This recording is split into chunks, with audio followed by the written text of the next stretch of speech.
오늘 말씀의 제목은 하나님은 우리를 하나님적으로 사랑하십니다. 하나님은 우리를 하나님적으로 사랑하십니다. 기독교인에게는 두 가지 사랑이 존재합니다. 두 가지 사랑이 존재한다는 것은 작용한다는 의미입니다. 기독교인에게 작용하는 첫 번째 사랑은 인간적인 사랑입니다. 인간적인 사랑이란 인간이 가진 도덕과 윤리에 근거한 사랑의 작용을 말합니다. 서로가 윤리와 도덕의 개념 안에서 사랑을 주고받는 행위, 이게 인간적인 사랑인 것이죠.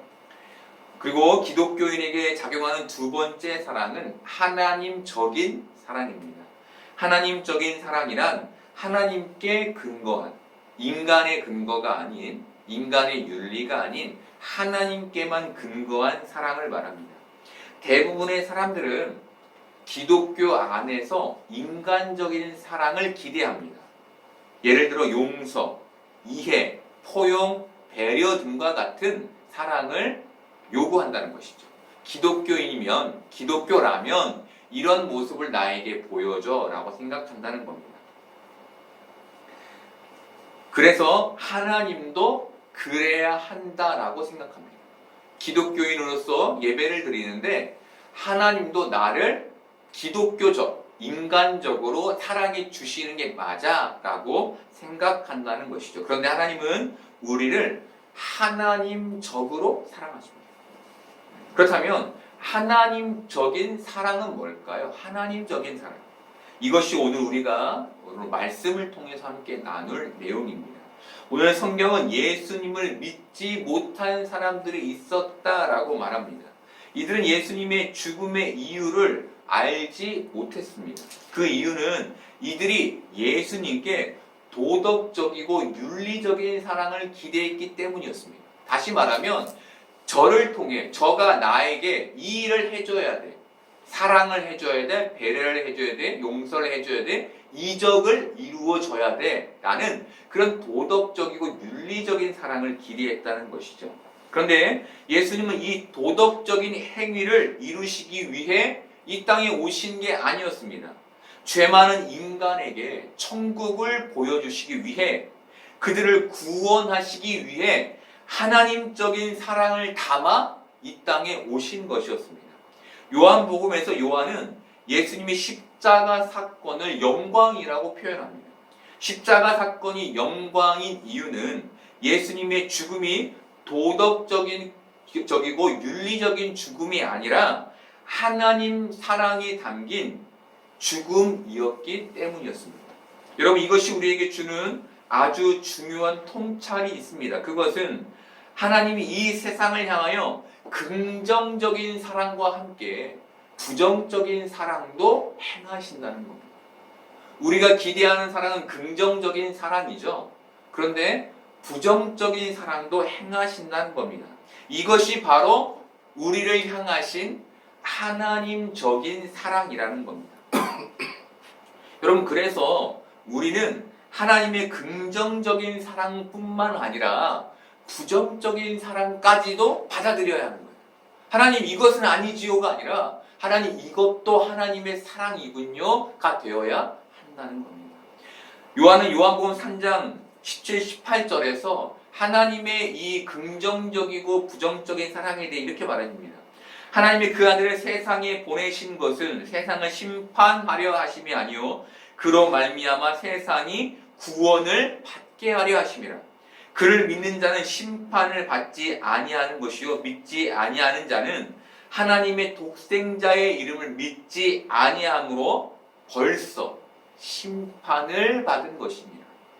요한 구원과 심판, 긍정과 부정, 행복과 고난을 하나로 봅니다. 하나. 바울은 로마서에서 선택받은 자가 있는 반면 버려진 자가 있음을 말해줍니다. 선택과 버려짐이 하나라는 것이죠. 우리는 신앙을 갖고 있지만 세상에서 긍정적인 일만 경험하지 않습니다. 부정적인 일도 수없이 경험합니다. 여러분, 이게 뭘 말해주는 걸까요? 하나님의 긍정과 부정을 통해 하나님의 역사를 우리 가운데, 우리의 인생 가운데 이루고 계신다는 것을 말해주는 것이죠. 그 긍정과 부정이 넓게는 세상에서 이루어지고 있고 좁게는 우리의 인생, 우리의 삶을 통해 이루어지고 있는 겁니다. 하나님적인 사랑이 이 세상에도 부어지고 있고 지금 우리에게도 부어지고 이루어지고 있다는 것이죠. 구약 성경에는 하나님을 믿지 않는 사람들을 모두 멸망시키겠다라는 하나님의 말씀이 나옵니다. 이것은 하나님이 하나님의 영광을 이루시기 위해 고치지 않고 도려내기도 하신다라는 의미를 가집니다. 우리가 소고기를 먹으려면 소 발골사가 소의 뼈, 지방, 근막들을 제거해야 합니다. 이렇게 발골사들이 먹을 수 없는 부위를 과감히 발라서 버려야 그 순수한 살이 우리 식탁에 오르게 되는 것이죠. 그런데 생각해보면 그 부위, 그 버려진 부위는 소가 살아있을 동안에 소를 이루고 있던 부위입니다. 여러분, 심판도 이와 마찬가지인 겁니다. 이 세상이 지금 그 소, 살아있는 소와 같은 것이죠. 그런데 멸망의 때가 되면 하나님이 과감히 그것을 잘라 버리신다는 겁니다. 여러분, 하나님의 심판, 종말은 넓게는 하나님 나라에 이르게 될 남은 자들을 뺀 나머지 사람들을 과감히 잘라냄으로 이루어지고, 좁게는 우리 인생에 있는 고난으로 인해 세상을 의지하던 우리의 마음이 잘라짐으로 이루어지게 되는 겁니다. 이렇게 부정을 통해 순수한 하나님의 백성만 남기시는 것, 이렇게 부정을 통해 순수한 하나님 사랑만을 남기시는 것, 이것이 하나님적인 사랑입니다. 여러분, 이런 관점에서 오늘 우리를 한번 보십시오. 얼마나 많은 하나님의 은혜가 우리의 삶에 있습니까? 여러분, 지금도 하나님 참 고난스럽네요 라고 하는 지금도 하나님이 우리에게 은혜를 베풀고 계신 때인 겁니다.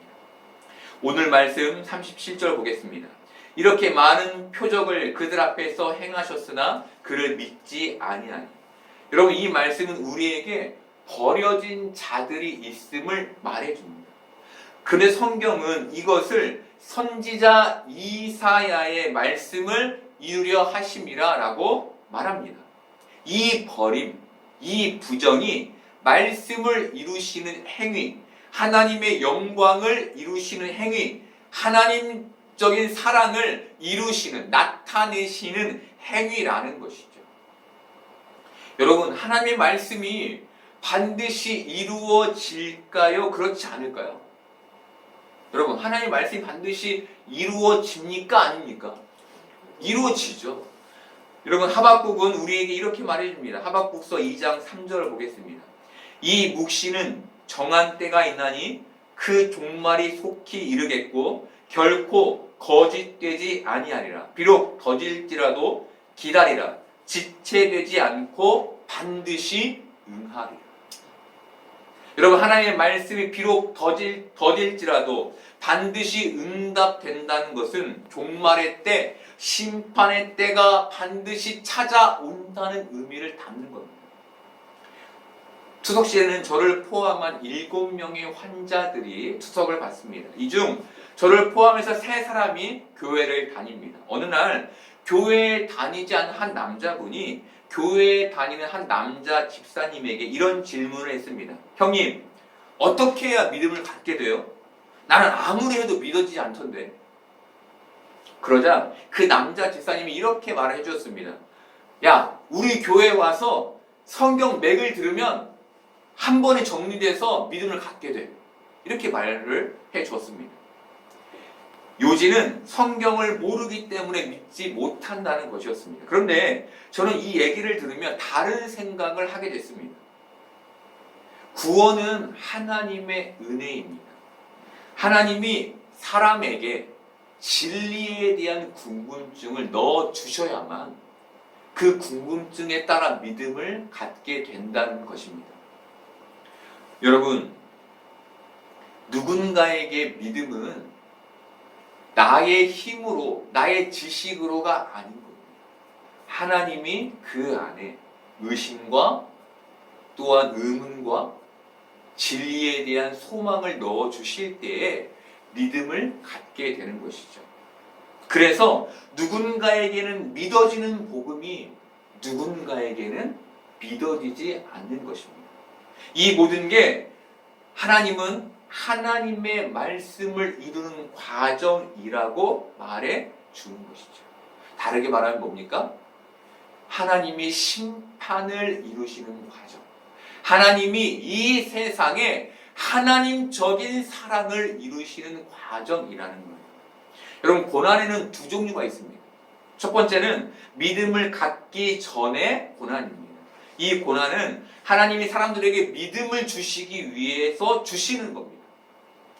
많은 사람들이 이런 과정을 통해서 믿음을 갖게 되죠. 그렇죠? 두 번째는 믿음을 갖게 된 후에 고난입니다. 이 고난은 하나님이 사람들의 믿음을 정금과 같이 단련시키기 위해 주시는 겁니다. 이런 의미에서 우리가 고난으로 인해 예수님을 믿게 됐다면 그 고난은 우리에게 축복이었던 겁니까? 아닌 겁니까? 축복이었던 것이죠. 그렇다면 지금 우리에게 고난이 있다면 이 고난은 축복인 겁니까? 아닌 겁니까? 여러분, 축복인 거예요. 왜? 하나님이 우리의 믿음을 정금과 같이 단련시키시는 과정이기 때문입니다. 앞서 말씀드린 것처럼 하나님만 사랑하는 그 순결함을 갖게 하시기 위해 우리의 삶에 고난이라는 부정을 허락하시며 그 과정 속에 하나님의 은혜로 우리를 이끌고 계신 거예요.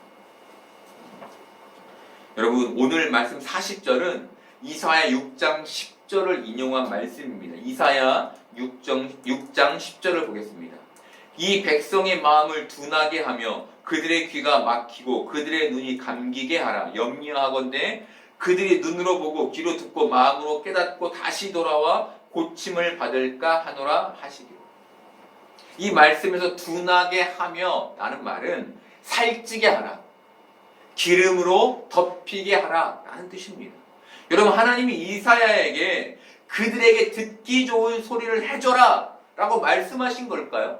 그들이 참 들으며 아멘 이라고 말할 그런 말들, 그 세상의 부요함, 세상의 풍족함에 대한 얘기를 해줘라 라는 말을 해준 걸까요? 아닙니다. 살찌게 하고 기름 덮이게 하라는 말은 그들이 이미 걱정과 근심이 없는 현실, 풍족한 현실 속에 있었음을 말해줍니다. 쉽게 말하면 그들이 육신이 평안하니 하나님의 말씀을 듣지 않았다는 겁니다. 그들이 하나님과 마음이 멀었다는 거예요. 잠언에서 시인은 나를 가난하게도 마시옵고 부하게도 마시옵고 오직 필요한 양식으로 나를 먹이시옵소서라는 시인의 고백이 나옵니다. 여러분, 이것은 너무 가난해서 하나님과 멀어지게도 마시고 너무 부하여서 하나님과 멀어지게도 말게 하여 주십시오라는 고백이었습니다. 여러분, 죄란 하나님을 떠난 상태를 말합니다. 죄란. 그런데 사람들은 너 죄인이야 라고 말하면 발끈합니다. 그리고는 내가 무슨 죄를 지었는데 내가 죄인이야 라며 성질을 냅니다.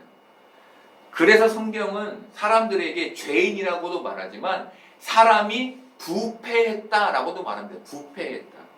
하박국서 1장에는 부패한 사람들, 하나님을 떠난 사람들, 하나님과 멀어진 사람들, 그런 모습을 이렇게 설명해 줍니다. 하박국서 1장 11절과 15, 16절을 보겠습니다. 그들은 자기들의 힘을 자기들의 신으로 삼는 자들이라. 이에 바람같이 급히 몰아 지나치게 행하여 범죄하리라. 그가 낚시로 모두 낚으며 그물로 잡으며 투망으로 모으고 그리고는 기뻐하고 즐거워하여 그물에 제사하며 투망 앞에 분향하오니 이는 그것을 힘입어 소득에 풍부하고 먹을 것이 풍성하게 됨이니이다. 여러분, 어리석은 모습이죠. 우리가 생각하기에 어리석잖아요. 그런데 하나님은 이런 자들을 향하여 범죄한 자, 부패한 자, 하나님과 멀어진 자라고 말씀하십니다. 여러분, 하나님은 우리가 하나님을 떠나지 않기를 바라십니다. 그래서 고난으로 우리를 붙잡아 놓으시는 겁니다. 고난으로 하나님의 말씀을 들을 수 있도록 하시는 겁니다. 고난으로 기도할 수 있도록 붙잡아 매 놓으시는 겁니다. 이것이 하나님이 지금 우리에게 행하시는 하나님적인 사랑인 거예요. 여러분, 우리의 바람과 너무 다르죠. 우리는 고난이 끊어지고 형통이 찾아오기를 바라잖아요. 그런데 하나님적인 사랑은 우리에게 그렇게 이루어지지 않는다는 겁니다. 여러분, 하나님 우리에게 바라시는 것은 하나님과 가까운 겁니다. 미가서 6장 8절 보겠습니다. 사람아, 주께서 선한 것이 무엇임을 내게 보이셨나니 여호와께서 내게 구하시는 것은 오직 정의를 행하며 인자를 사랑하며 겸손하게 내 하나님과 함께 행하는 것이 아니냐. 이어서 나홈 1장 7절 보겠습니다. 여호와는 선하시며 환난 날에 산성이시라. 그는 자기에게 피하는 자들을, 다른 말로 자기와 가깝게 하는 자들을 아시니라. 여러분, 부패하지 않기 위해서, 하나님을 떠나지 않기 위해서 우리에게 필요한 게 뭘까요? 고난인 거예요. 고난이 아니면 우리는 하나님과 가까울 수 없는 존재인 겁니다. 우리는 고난이 아니면 그물을 치는 그물망에도 절할 사람들이라고요. 우리는, 여러분, 그게 우리의 어리석음인 거예요. 그게 우리의 부패함인 거예요. 이렇게 하나님이 우리를 하나님과 가깝게 하기 위해 우리를 사랑하셔서 우리에게 고난을 허락하시는 겁니다. 여러분, 이게 우리를 향한 하나님적인 사랑인 거예요. 여러분, 그러니 우리가 하나님께 어떻게 기도해야 할까요? 하나님, 돈 좀 주십시오. 이렇게 기도해야 할까요? 아니면 고난 속에 살게 해주십시오. 이렇게 기도해야 할까요? 아니죠. 잠언의 시인처럼 하나님, 적당한 고난과 적당한 풍요 속에서 믿음을 지켜가는 그런 은혜를 좀 더하여 주십시오. 내가 너무 고난에 처해서 내가 주님이 없다 말하지 않도록 하시고, 내가 너무 돈이 많아서 하나님 필요 없다 말하지 않는 자가 되게 하여 주십시오 라고 하나님께 기도해야 하는 겁니다. 여러분, 38절 후반절에서 요한은 이사야서 53장 1절을 인용하여 이렇게 말합니다. 주여, 우리에게서 들은 바를 누가 믿었으며 주의 팔이 누구에게 나타났나이까. 이 말은 예수님이 자신이 죽어야 함을 분명히 말씀하셨고, 또한 예수님이 하나님의 능력을 나타내셨음에도 불구하고 이들이 그것을 믿지 않았다는 겁니다. 이들이 그것을 부정했다는 거예요. 그리고 요한은 39, 40절에서 그 이유를 이렇게 설명해 줍니다. 그들이 능히 믿지 못한 것은 이 때문이니, 곧 이사야가 다시 일렀을 때 그들의 눈을 멀게 하시고 그들의 마음을 완고하게 하셨으니 이는 그들로 하여금 눈으로 보고 마음으로 깨닫고 돌이켜 내게 고침을 받지 못하게 하려 함이라. 그들의 마음이 완고했다는 것은 그들이 메시아는 죽어서는 안 된다는 생각 속에 갇혀 있었음을 의미합니다. 내가 아는 메시아는 죽지 않아. 내가 아는 메시아는 결코 그런 일을 당하지 않아. 그게 그들의 생각이었다는 거예요. 또 눈이 멀었다는 것은 예수님의 능력을 하나님의 능력으로 보지 않았다는 겁니다. 정리하면 그들이 하나님과 마음이 멀었다는 거예요. 그들이 하나님의 뜻이 무엇인지를 몰랐다는 거예요. 자신의 생각이 곧 하나님의 뜻인 양 살았다는 거예요. 인터넷에서 청년들에게 설교하는 목사님의 설교를 보게 됐습니다. 그 목사님이 열정적으로 설교하시며 청년들에게 이런 질문을 했습니다. 여러분, 왜 교회가 점점 낡아지는지 아십니까? 그리고 이런 말을 했습니다. 사람들이 하나님께 감사한 마음으로 교회에 헌물을 합니다. 그런데 교회는 그것이 20년이 되고 30년이 돼도 버릴 수가 없습니다. 왜냐하면 그것을 드린 성도들이 두 눈을 시퍼렇게 뜨고 지켜보고 있기 때문입니다. 그래서 교회가 20년, 30년 전의 모습에서 벗어나지 못하는 겁니다. 여러분, 사람들이 자신이 드린 것을 못 버리게 두 눈 시퍼렇게 뜨고 있어서 교회가 낡아진다는 거예요. 옛날 모습 그대로 있다는 거예요. 여러분, 기신자가 되면서, 우리 기신자죠. 기신자가 되면서 발생하는 신앙의 문제는 마음은 하나님과 멀어졌는데 몸은 교회와 더 가까워진다는 거예요. 그래서 사람들이 교회에 와서 주인 행세하기 시작한다는 겁니다. 저거 왜 저렇게 했대? 저렇게 하면 안 되는데? 이거 왜 이렇게 했대? 이렇게 하면 안 되는데? 라며 사사건건 주인 행세한다는 것이죠. 여러분, 이것은 하나님과 멀어진 모습입니다. 우리는 교회의 주인이 아닙니다. 우리가 교회에 만약에 헌물을 드렸다면 그 헌물은 내 것이 아닙니다. 이미 하나님 것이 된 것이죠. 여러분, 교회의 주인은 누구시죠? 하나님이십니다. 이 마음이 우리의 마음에 있는 상태, 이게 하나님과 가까운 상태인 겁니다. 여러분, 하나님은 이렇게 우리의 몸과 마음이 하나님과 가깝기를 바라시는 겁니다. 여러분, 고난이 찾아오면 어떤 마음이 듭니까? 다른 거 다 필요 없고 요것만 좀 해결했으면 좋겠다라는 생각이 들잖아요. 그죠? 그런 마음, 하나님만 내 안에 있는 마음, 하나님만 내 삶에 충만한 마음, 하나님은 그것을 우리에게 원하신다는 겁니다. 그래서 우리에게 하나님적인 사랑을 이루신다는 것이죠. 이사야서 6장 1절부터 5절까지에는 하나님의 영광을 보는 이사야가 나옵니다. 그리고 6절부터 8절까지에는 부르심을 받는 이사야가 나옵니다.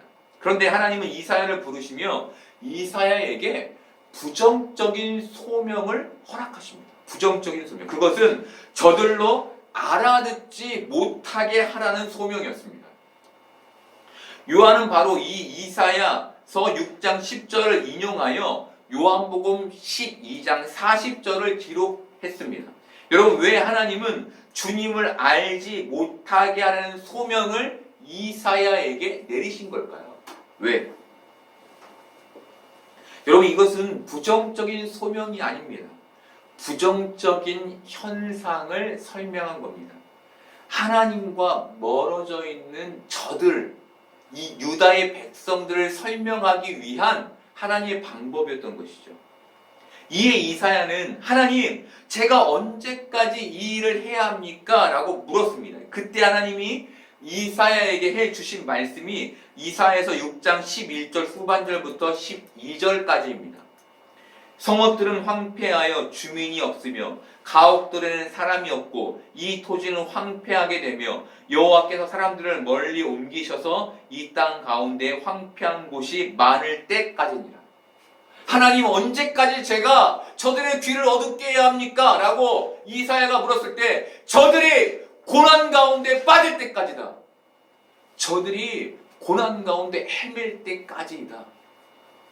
라고 하나님이 말씀해 주신 겁니다. 다르게 말하면 저들이 평안을 잃어버려 이제는 하나님이 내 말씀을 들을 때까지 너는 그 말을 전파해라. 라고 말씀하신 겁니다. 여러분, 그들의 귀가 언제 열리게 되는 겁니까? 고난의 때에 열리게 된다는 거예요. 이미 부패하여 하나님의 말씀이 들리지 않아요. 이미 살기 편하여 하나님의 말씀이 들리지 않아요. 여러분, 우리는 어떤 상태입니까? 그런 상태가 우리는 복받은 거라고 믿죠. 아, 참 평안하다. 참 살기 좋다. 이만 했으면 좋겠다. 근데 그것이 하나의 말씀을 가린다면 우리에게 그것이 온전한 믿음의 상태가 아닌 겁니다. 여러분, 요한은 이 말씀 후에 이사야가 이렇게 말한 것은 주의 영광을 보고 주를 가리켜 말한 것이라고 말했습니다. 이 말씀을 새 번역은 이렇게 번역합니다. 제가 읽어드리겠습니다. 이사야가 이렇게 말한 것은 그가 예수의 영광을 보았기 때문이다. 이 말은 그가 예수를 가리켜 한 것이다. 여러분, 예수의 영광이 뭘까요? 가장 처음에 말씀드렸던 것처럼 십자가이죠. 십자가. 이사야가 그 십자가의 고난을 가리켜 말했더니 우리의 메시아는 고난을 받을 거야. 나는 그 십자가를 가리켜 말했더니 사람들이 믿지 않더라는 겁니다.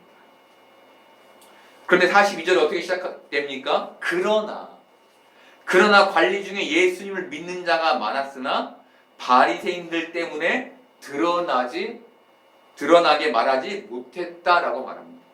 그 이유는 출교를 당할까 두려웠기 때문이었습니다. 여러분, 이 말은 그들이 믿음이 좋았다, 믿음을 그럼에도 가졌다라는 말이 아닙니다. 그들의 믿음이 제대로 된 믿음이 아니었다라는 말입니다. 이것을 요한은 43절에서 이렇게 말해줍니다. 그들은 사람의 영광을 하나님의 영광보다 더 사랑하였더라.